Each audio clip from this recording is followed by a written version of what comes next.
Hello viewers, welcome to my channel. So ఈరోజు అయితే నేను ఈ వీడియోలో హల్వా ఎలా చేసుకోవాలో చూపించబోతున్నా అండి. సో మనకి మాడుగుల హల్వా అంటారు కదా, సో అలాగే నేను ట్రై చేశాను ఈ రెసిపీని. చాలా బాగా అయితే కుదిరింది. సో అందుకనే మీకు షేర్ చేసుకుందామని చెప్పి ఈ వీడియో తీస్తున్నాను. సో మీకు కూడా ఈ వీడియో నచ్చుతుందని అనుకుంటున్నాను. Please like, share and subscribe to my channel. So ముందుగా అయితే దీనికి కావాల్సిన ప్రొసీజర్ అండ్ స్టెప్స్ అన్నీ కూడా క్లియర్గా ఫాలో అవ్వాలండి. It's a disclaimer. సో ఒక బౌల్ తీసుకొని అందులో నేను 1 కప్ ఆఫ్ గోధుమ పిండి యాడ్ చేసుకున్నాను. దాంట్లో కొద్దిగా వాటర్ యాడ్ చేసుకుని ఇలాగ సాఫ్ట్ చపాతీ డోలో కలుపుకున్నాను. సో మీకు వీడియోలో చూపిస్తున్నాను కదా అలాగా.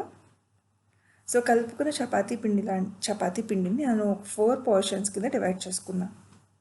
అంటే స్మాల్ ఉండల్లాగా బాల్స్లా తయారు చేసుకోవాలి. సో ఇందులో ఇప్పుడు మనము ఉండలు అంటే ఉండలు లెవెల్ వరకు మనం వాటర్ యాడ్ చేసుకుని నానబెట్టుకోవాలన్నమాట. సో నాకైతే 3 to 4 cups half cup water అలా పట్టింది. సో మీ ఉండ సైజ్ బట్టి మీరు ఉండ అనేది మనకి మునగాలన్నమాట. సో అంతవరకు వాటర్ యాడ్ చేసుకోండి. సో వన్స్ మనం వేసుకున్న తర్వాత మూత పెట్టుకొని ఒక 2 నుంచి 3 గంటల వరకు నానబెట్టుకోండి. సో 2 గంటలు అయిన తర్వాత సో మూత తీసేసి ఇలా చూడండి. సో అది మనకి నానిపోయి ఉంటాయి కదా. సో ఇప్పుడు దాన్ని ఏం చేయాలంటే మనము చూసారా, చేత్తో పట్టుకుంటే మనకి సాఫ్ట్గా ఉండింది. సో ఇప్పుడు దాన్ని ఏం చేయాలంటే మనము బాగా నలిపేయండి. సో అదే నీళ్ళలో బాగా నలిపేసుకోవాలి మనము. మొత్తం అంతా కూడా లంప్స్ ఏం లేకుండా మొత్తం అంతా కూడా లిక్విడ్లో కలిసిపోవాలన్నమాట. మనకు అది మొత్తం అంతా కూడా లిక్విడ్ లాగానే ఉండాలి ఫుల్. సో అంతవరకు మనం కలుపుకోవాలి. సో కలుపుకున్న తర్వాత దాన్ని మనం ఇలాగా ఫిల్టర్ చేసుకోవాలి. సో దీనిని ఏమంటారంటే ఫిల్టర్ చేసుకున్న దాన్ని వీట్ ఫ్లోర్ మిల్క్ అని అంటారనమాట. గోధుమ పిండి పాలు. సో మనం ఇలా ఫిల్టర్ చేసుకున్న తర్వాత బాగా ఫిల్టర్ చేసుకొని పక్కన పెట్టుకోండి. సో చూసారు కదండి, అంత మనం గోధుమ పిండిని వేస్తే అందులో ఇంత మాత్రమే మనకి లాస్ట్లో ఉండింది. సో ఇది కూడా మనం పిండేసుకోవాలన్నమాట, స్క్వీజ్ చేసేసుకోవాలి. ఇది అయితే మనం ఏమి యూజ్ చేయమండి, ఓన్లీ జస్ట్ మిల్క్ మాత్రమే మనం వాడుకుంటాము. సో అదైతే మీరు పక్కన పెట్టేసుకోవచ్చు, పక్కన పడేయచ్చు. ఇప్పుడు దీంట్లో ఏంటి అంటే 1 గంట పాటు అలా మనం పక్కన పెట్టుకోవాలి మూత పెట్టుకొని. సో ఇది ఎందుకు అంటే ఈ స్టెప్ మనము ఇప్పుడు పాలు చేసాం కదా, సో ఆ పాలు అనేవి తేరుకోవాలన్నమాట. సో పాలన్నీ సెటిల్ అయ్యి అడుక్కుంటాయి. ఏమైనా లిక్విడ్ ఉంటే అదంతా పైకి తేలిపోతుంది అనమాట. అందుకని మనం ముందు పెట్టుకున్నాం. సో ఇంతలోనే ఒక బౌల్ తీసుకొని అందులో నిమ్మ ఉప్పు అంటారు కదా, నిమ్మ ఉప్పు 4 గింజలు అలా తీసుకొని అందులోని కొద్దిగా నీళ్ళు యాడ్ చేసుకొని పక్కన పెట్టుకోండి. సో మనకి 1 hour అయిన తర్వాత ఇలా మూత ఓపెన్ చేసి చూస్తే మీకు ఆ తేటలా వస్తుంది కదా వాటర్. ఆ తేటను ఆ వాటర్ని అచ్చంగా మనం ఇంకో బౌల్కి తీసేసుకోవాలన్నమాట. ఏదైతే మనకు అడుగున మిగిలిన రెసిడ్యూ ఉందో అది మాత్రమే మనం ఇప్పుడు వాడతాము. సో ఇప్పుడు ఇంకొక ప్యాన్ తీసుకొని అందులో 1 cup పంచదార యాడ్ చేసుకొని అందులో హాఫ్ కప్ వాటర్ యాడ్ చేసుకొని మరగపెట్టుకోండి. స్టవ్ ఆన్ చేసుకొని మనం ఇలాగ పాకాన్ని తీసుకోవాలి. సో ఈ రెసిపీకి అయితే మోస్ట్లీ మీరు నిర్లప్ ప్యాన్స్ అంటారు కదా, అంటే నాన్ స్టిక్ ప్యాన్స్ యూజ్ చేసుకోండి. సో ఐరన్ కానీ స్టీల్ కానీ వాడితే అంత ఎఫెక్టివ్గా రాదు. అంటే మనం అనుకున్న రెసిపీ అయితే అంత ఎఫెక్టివ్గా రాదు. సో మోస్ట్లీ మీరు యూజ్ చేసే ప్యాన్స్ అవి కూడా నాన్ స్టిక్ అయితేనే బాగా వస్తుంది రెసిపీ. ఓకే, మనకి పాకం అనేది ఇలా మరగాలి. సో హై ఫ్లేమ్లో పెట్టుకొని అలా కలుపుకుంటూ పాకాన్ని తీసుకోండి. సో దాంట్లోని నిమ్మప్పు వాటర్ అన్నాను కదా, సో నిమ్మప్పు వాటర్ని 1 teaspoon యాడ్ చేసుకోండి. సో నేను 1 teaspoon నిమ్మప్పు వాటర్ యాడ్ చేసుకున్నాను కదా. ఇప్పుడు పాకం కన్సిస్టెన్సీ కూడా చెక్ చేసుకోండి. సో మనకి పాకం వచ్చేసింది, లేత పాకం వచ్చింది అన్నప్పుడు మనము వీట్ ఫ్లోర్ మిల్క్ ఉంది కదా, అదే గోధుమ పిండి పాలు, సో ఏదైతే మనం తయారు చేసి పెట్టుకున్నామో ఆ పాలు వేసుకొని బాగా కలుపుకోవాలి. సో ఇది ఇలా జరుగుతుందనగా పక్కన ఇంకొక ప్యాన్ పెట్టుకొని మనము అందులో నెయ్యి వేసుకొని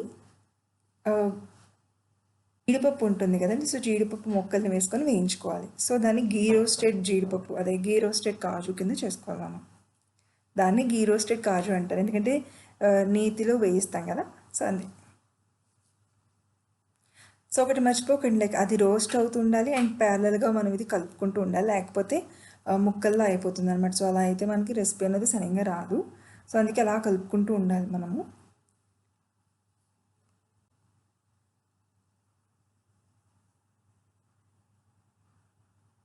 సో పక్కన నేను గీ రోస్ట్ చేసుకోవాలి. గీ రోస్ట్ చేసుకున్న కాజు ముక్కలు అయితే గిన్నెలోకి తీసేసుకున్నాను. సో అదే పెనంలో నేను ఏం చేశానంటే ఒక హాఫ్ కప్ పంచదార యాడ్ చేసుకొని పాకం తీసుకున్నాను. సో మీన్వైల్ నాకు ఈ వీట్ ఫ్లోర్ మిశ్రమం కూడా బాగానే నాకు కన్సిస్టెన్సీ తగ్గింది. సో అలా కలుపుకుంటూ ఉండాలన్నమాట మీరు. సో పైన పక్కదేమో పంచదార పాకం తీస్తున్నాను, ఇటువైపు ఏమో బాగా కలుపుకోవాలి మనము.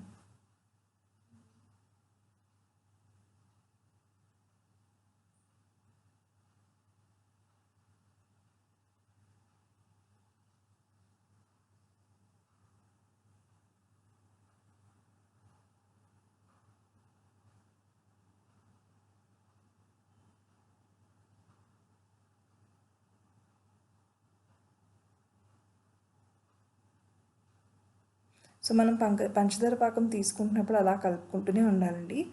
సో లేకపోతే మనకి మాడిపోయే ఛాన్సెస్ ఉంటాయి. సో రెండు కూడా మనకి ఇంపార్టెంటే. సో పాకం అటు తీసుకుంటూ ఉండాలి అండ్ ఇది కూడా కలుపుతూ ఉండాలి, లేకపోతే రెండు అడిగంటే ఛాన్సెస్ ఉంటాయి.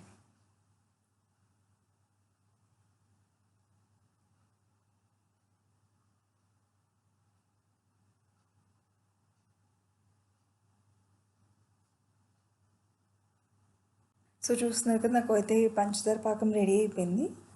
సో అది కలర్ అది చూసుకోండి, అది మాడకూడదు. సో ఇలాగే ఉండాలి, బ్రౌనిష్ కలర్లోనే ఉండాలి. సో దాన్ని కాస్త మనం మా హల్వా మిశ్రమంలో యాడ్ చేసుకోవాలి. సో హల్వా కూడా అలా కలుపుకుంటూ ఉండాలి మనము.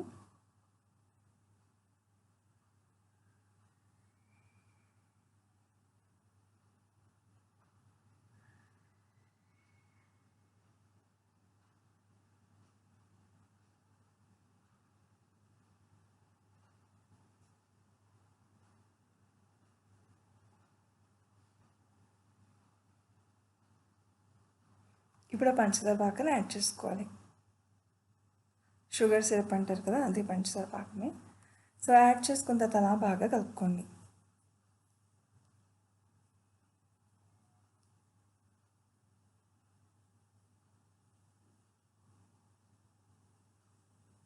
అలాగ సిమ్లోనే మగ్గుతూ ఉండాలండి. సో మీరు హైలో పెట్టుకొని అలా కలుపుతూ ఉన్నారు అంటే హైలో పెట్టేసుకోవచ్చు, లేదంటే సిమ్లో పెట్టుకొని అలా మధ్య మధ్యలో కలుపుకుంటారంటే మధ్య మధ్యలో కలుపుకుంటూ ఉండొచ్చు. కానీ దీనికైతే మాత్రం చాలా మనము ఏమంటారు, చెయ్యిని యూస్ చేయవలసి వస్తుంది, అంటే బాగా కలుపుతూ ఉండాలి కదా. సో అందుకు. సో మధ్య మధ్యలో అలాగ మీకు నెయ్యి కూడా యాడ్ చేసుకోండి, మధ్య మధ్యలో నెయ్యి యాడ్ చేసుకోవాలి. అందులోనే కొద్దిగా ఇలాచీ పౌడర్ కూడా యాడ్ చేసుకోండి. సో నేనైతే ఒక హాఫ్ టీ స్పూన్ ఇలాచీ పౌడర్ వాడినట్టున్నాను. సో నెయ్యి వేసుకున్న తర్వాత అలా బాగా కలుపుకోండి. సో నెయ్యి కూడా ఎక్కువ వేయకూడదండి, చిన్న చిన్నగా వేయాలి, ఎందుకంటే మనం రెసిపీ ఎండింగ్ వరకు మధ్య మధ్యలో యాడ్ చేస్తూనే ఉంటాం నెయ్యి. సో అది అడుగంటకుండా జారు తిరగడానికని. సో అందుకని ఎక్కువైతే వేసేయద్దు, కొద్దిగా నెయ్యి యాడ్ చేసుకుంటూ వెళ్ళచ్చు. సో వన్స్ మనకి అది ఆల్మోస్ట్ కొద్దిగా కుక్ అయిన తర్వాత దాంట్లో మనము వేయించి పెట్టుకున్న జీడిపప్పు ఉంది కదా, సో జీడిపప్పుని కూడా యాడ్ చేసుకొని బాగా కలుపుకోండి.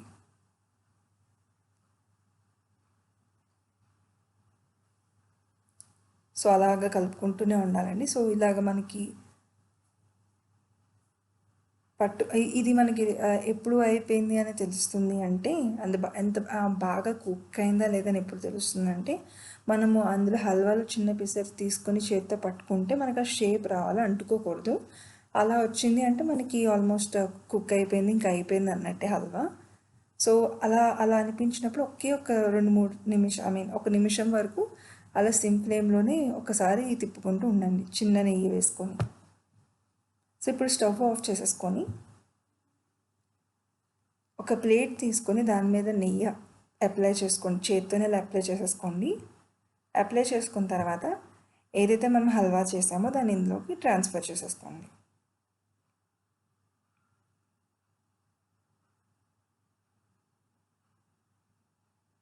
సో హల్వా మొత్తాన్ని అలాగ ట్రాన్స్ఫర్ చేసుకొని ఇప్పుడు సెటిల్ చేయండి. అంటే షేప్ వచ్చేలాగా మనం నొక్కాలన్నమాట.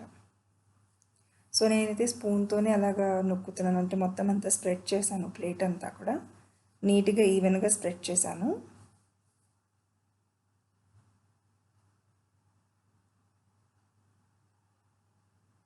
మనం ఆల్రెడీ చాలా నెయ్యి అది వాడాం కాబట్టి మనకి ఇంకేం నెయ్యి అది పట్టదు. అండ్ లాస్ట్లో కొద్దిగా మళ్ళీ ఒక టీ స్పూన్ లేదా 1-2 టీ స్పూన్స్ నెయ్యి అయితే పైన యాడ్ చేస్తాం. సో ఇలా నేను షేప్ మొత్తం చేసుకున్నాను. సో దీని మీద మనం నెయ్యి వేసుకోవాలన్నమాట. సో నేనైతే ఒకటి నుంచి 2 టీ స్పూన్స్ నెయ్యి అయితే యాడ్ చేసుకున్నాను పైన. సో మీకు కావాలంటే 1 టేబుల్ స్పూన్ వరకు కూడా యాడ్ చేసుకోవచ్చు. సో వన్స్ మనం నెయ్యి యాడ్ చేసుకున్న తర్వాత అది చల్లారాలండి. ఫుల్గా మనకి అది చల్లారిన తర్వాత మనం ఇలాగ పీసెస్ కింద కట్ చేసుకోవాలి. సో వెంటనే అయితే మనం కట్ చేయలేము. సో అది మొత్తంగా చల్లారాలి. ఫుల్గా మనకి అది హల్వా అనేది చల్లారితే అప్పుడు మాత్రమే మీరు కట్ చేసుకున్న షేప్స్లో వస్తాయి. లేదు మీరు వేడి మీద ఒక గోరువెచ్చగా ఉన్నప్పుడే మీరు కట్ చేసేసారు అంటే మీకు అది పూర్తిగా అయితే కట్ అవ్వదు, మీకు అంటుకుంటున్నట్టు వస్తుంది. ఓకేనా? సో మీరు మొత్తంగా ఆ హల్వా మొత్తం చల్లారిన తర్వాతే మీరు పీసెస్ కింద కట్ చేసుకోవాలి. సో నేను పూర్తిగా చల్లారింది కాబట్టి నేను దాన్ని పీసెస్ కింద కట్ చేసుకుంటున్నాను.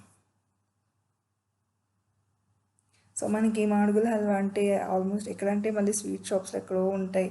సో అవన్నీ వెళ్ళి దొరకవు కదండి. సో ఎప్పుడైనా మనకి తినాలనిపించినప్పుడు ఇలాగా కొద్దిగా క్వాంటిటీ మనం చేసుకున్న మనకి నచ్చినట్లు